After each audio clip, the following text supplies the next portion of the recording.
Alrighty, so this is going to be a pretty simple and non-technical tutorial. We're just going to go ahead and do some optimizations to our UV space here. So I won't really be saying all too much important. You could probably just watch me carry along and listen to some music if you wanted to. But yeah, I'm just going to pack these in just a little bit more nicely. Just try to optimize what we're doing here. And a handy one I do find to turn on here, so we just go constrained to image bound. That way we can't accidentally move our UVs outside of the UV space. So yeah, just feel free to follow along, and yeah, we'll just try to make these a little bit more optimal with their packing, make more use of the full set of space that we've got. And yeah, once we've sort of packed things in, I suppose we'll have a better idea of whether or not we've got any availability to scale some of our UVs up and whatnot. But yeah, as I said, not going to be a very technical tutorial here, just trying to optimize where possible.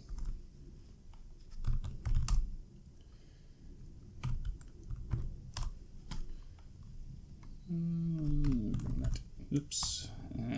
Shift X -1. Just want to lay that flat against this edge. And see, this is kind of where it comes in handy that we lost my words, that we did some of those UV adjustments in the previous tutorial, because now we've got some nice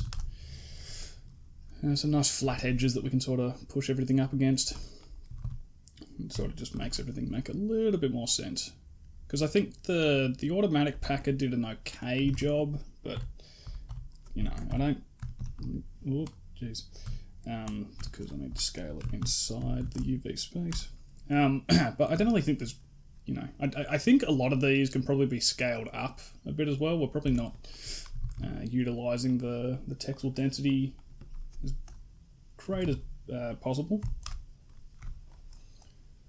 So, but once we sort of arrange these things, we'll get a better idea of what we can and cannot do. This thing definitely won't be scaled at all because it's just not really useful. But something like this is where I would recommend. It really depends how often you do this sort of stuff, right? Like making assets and UVing them and what have you. It's something I do semi-frequently, so that's why I could justify purchasing something like Textools, because it just, especially for like a full character model, it just cutting all this out, like having to manually do this is such a reprieve. Sort of just set and forget kind of thing. Lazy, 100%, yeah. And you know what? I don't care, because it's I'd rather spend more of my time focusing on the modelling and being pedantic with topology, because just personally that's what I enjoy. I know that this is an important part of the process, but I just don't get around it, don't enjoy it. But that's just me. As I said, if you go and watch somebody like Art of Pilgrim, somebody who understands UVing quite well and explains it really well, it's definitely more enjoyable, and I really enjoy just watching his process, in all honesty, because I find that quite therapeutic and whatever. But I feel like when I do it, I strip all of that therapeutic nature out of it and make it seem like a really horrible task.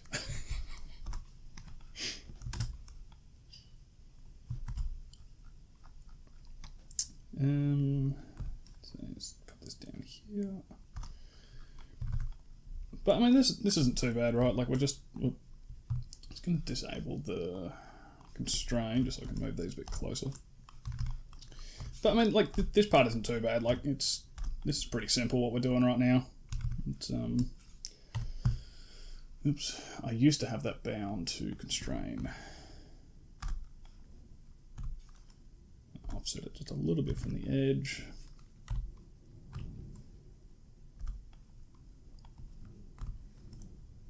if we can put this in here. And I might just adjust this a little bit. Oops.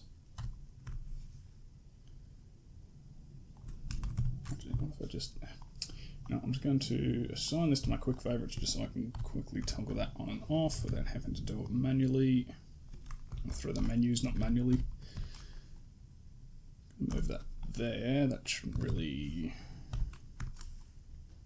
interrupt too much. Oops.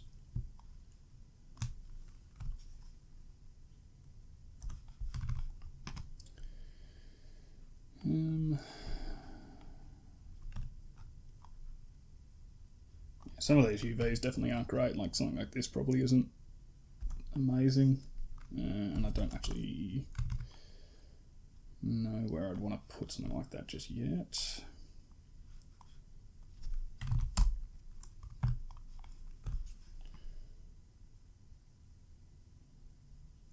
Just realised we didn't do any flattening adjustments for that, but oh well. What are you going to do about it? Okay, this is for the screws. I definitely reckon we should give the screws some more Texel density, because like they're not amazingly important, but I feel like they could do with a little bit more than that. And I do know for for these, we definitely want to give these more Texel density, just because we are going to actually mask some materials onto there, because we want the middle section to be glass, just because it gives us slightly more accurate light interactions for the light at the front. And I know if we have... Sorry, I lost my train of thought. If we have the Texel density too low on those little light fixture parts, it doesn't turn out looking that nice, because it becomes really pixelated and yeah, it just looks wrong. So that's why I've scaled that up. It's probably way too large for what it needs to be, but that's just what I'm going to go with.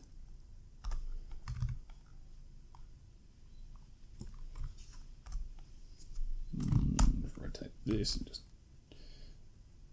tuck it in here or something like that. Yeah, I definitely think we probably could have overlaid these. I'm not going to bother trying to do it now because I know I'll just get it wrong and it won't be proper. So I'll just leave that as is. Chuck this down in here. But hopefully this is definitely a better way of doing it compared to how I did the what was it, the Mark 6 Gen 3 texturing one, where I just didn't use any of the built-in packing tools, just because, well, at the time, that was Blender 4.3, I think it was, that I taught that in, or maybe an earlier version. I can't remember now. That was a year and a bit ago now. But they didn't have the functionality to keep overlapping and mirrored UVs, which was just really annoying. So I found there to be more use in just manually placing everything as opposed to trying to pack part of it and then pack everything else into it. It was just too much of a bloody headache.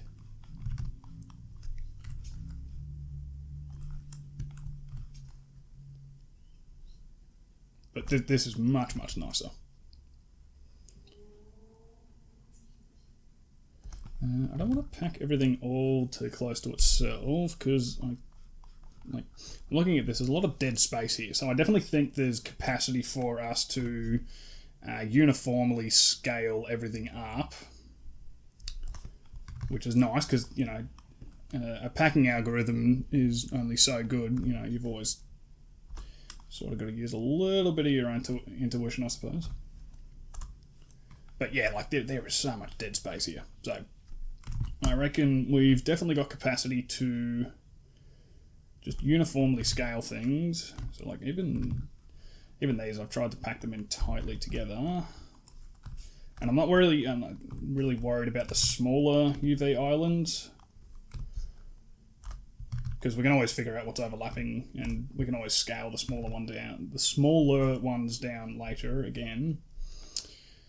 But what I'm going to do, so I'm kind of happy with the layout generally.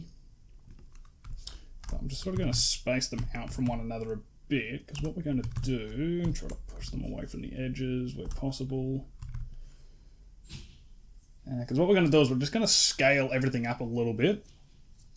So let's go individual origins. I'm just going to scale everything up. So what have I done? Let's go just 1.1.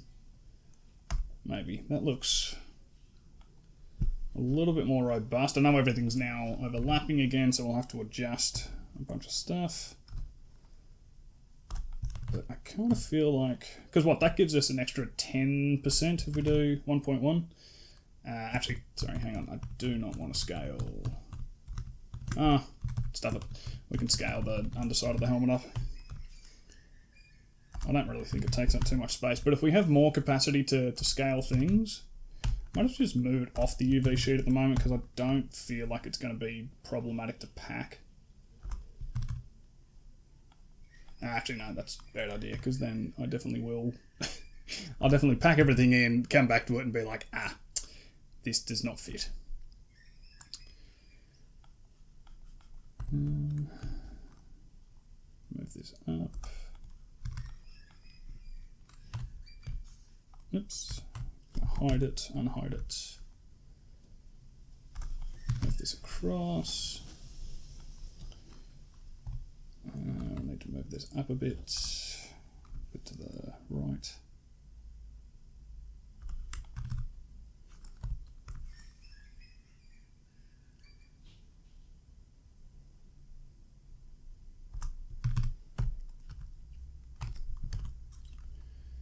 And bring this up.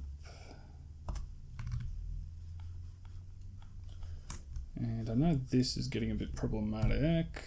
What part is this? Is this... See, I know I was banging on about the fact that, you know, let's not have everything rotated and whatever, but I feel like this is just going to fit in much, much better this way. And then this isn't actually fitting into the UV space, so I'm just going to constrain again.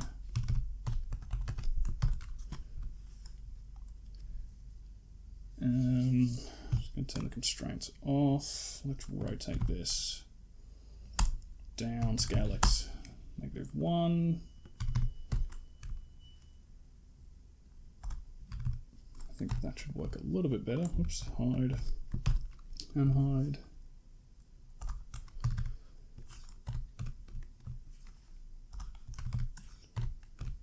Bring this out a bit. And we can definitely push this up.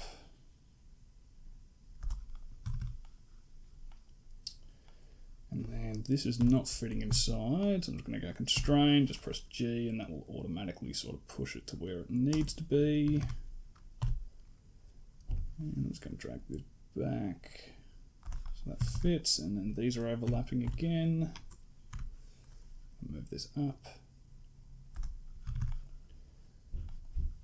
Yeah, I think that's a lot better. We'll probably still make the argument of the fact that we've got a fair bit of dead space in and around here, but I think I'm pretty happy with this.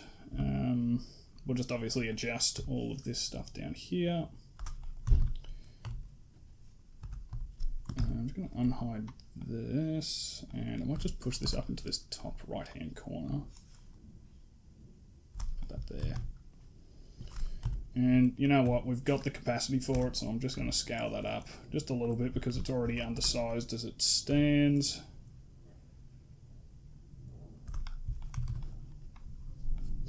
Something like that. I might just scale the visor up just ever so slightly, just because that is a focal point for us. I want to make the visor look as good as possible, because adding all those nice little elements of grunge and what have you on it always look good.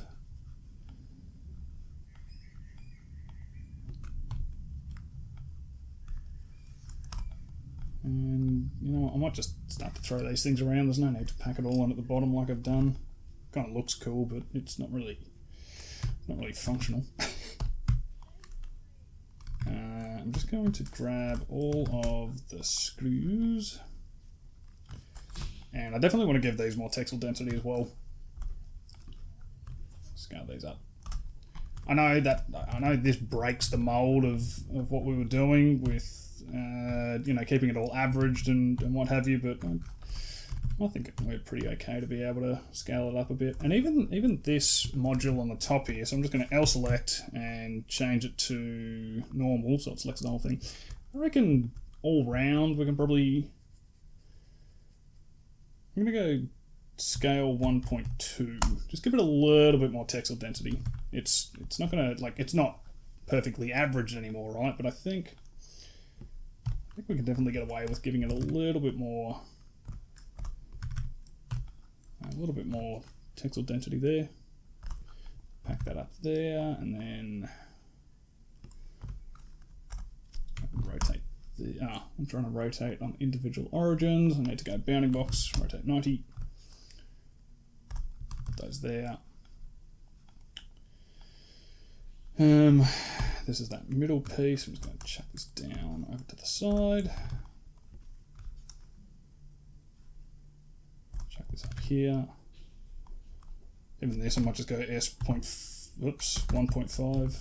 Definitely doesn't need to be any bigger, but we've got the availability. And the reason, sorry, if people aren't familiar with why we go for like trying to keep even and averaged texel density sizes, it's so that you don't have texture detail appear at inconsistent sizes across your model. So like say we chuck a scratch map or a grunge map across our model, we don't want those scratches to appear at different sizes and lengths and all this across the model, because that just doesn't make sense.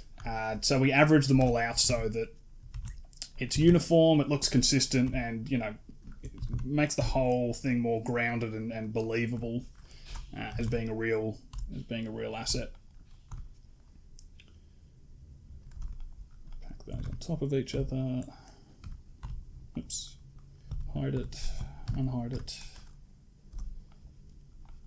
And I might just move, I'm just going to grab this, I'm just going to move it up and away from the edge a bit, just because I don't want it perfectly flush against the edge of our UV space. Just because I don't want to accidentally bake any dead pixels into it or anything of the sorts. This is taking up a lot of space and it doesn't really need to, so I'm just going to move that around. Chuck that in there. Put this here, and I think this is this overlapping? Oh wait, hang on, I just moved that one off the top of it, that's why. I was going to say, I thought we made these overlap. Cool, and we'll just put this here. And I'm just going to rotate this by 90 degrees. Oops, there's two of them. X90, and we can just put that in there. Cool, beautiful. I think that's all. Oops, this is definitely not fitting in. Constrain, so it just pushes itself in. Move that up a bit, and I just need to move all of this across so that it's not overlapping. Grab this, and we'll just need to move these up as well.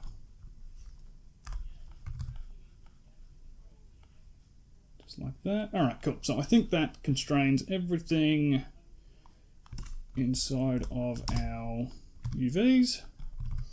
And we got about an extra 10% or so across everything, which is huge.